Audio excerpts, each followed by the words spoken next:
कमसेकम भत्ता त बढाएको थियो नि त, 600 भए पनि बढाएको थियो। अपाङ्गता भन्ने नामहरू थिए किताबमा, बजेटमा, अहिले त त्यही पनि छैन। ओली आऊ, दृष्टिबिन बचाऊ।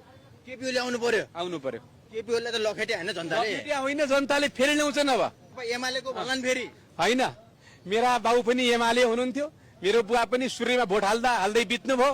तर यो पालि घन्टी बजाउँ भनेर घन्टी बजाइयो हामीले। तर यिनले घन्टी कहाँ बजाइदिए? दृष्टिबिनका बालबालिका माथि, दृष्टिबिनका परिवार माथि, होइन, दृष्टिबिनको घर माथि यो दृष्टिबिन मारा सरकारले घन्टी बजाइदियो। गरिब मारा सरकार भनौँ। सूर्यमा भोट नहालेर पस्तो भइरहेछ अहिले। पछुतो भएको छ। हाल्नुपर्ने सूर्यमा रहेछ, सूर्यमा भोट हाल्ने। अघि हाम्रो आदरणीय दाइले भन्नुभयो, होइन, कमसेकम भत्ता त बढाएको थियो नि त, 600 भए पनि बढाएको थियो।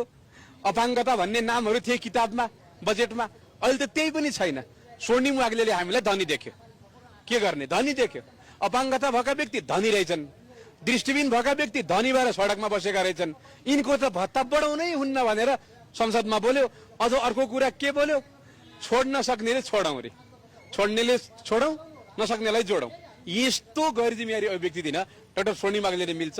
धेरै पढेर बौला आएछन् स्वर्णिम वाग्ले, होइन, डाक्टर धेरै पढेर डाक्टर भएछन्, बौला आएछन्। त्यसै कारणले सरकारले पनि उनलाई एकचोटि मानसिक हस्पिटलमा लगेर चेक गराउने र दृष्टिबिनको बारेमा किताब पढाउनका लागि पनि मैले राज्यलाई अनुरोध गरेँ, सरकारलाई अनुरोध गरेँ।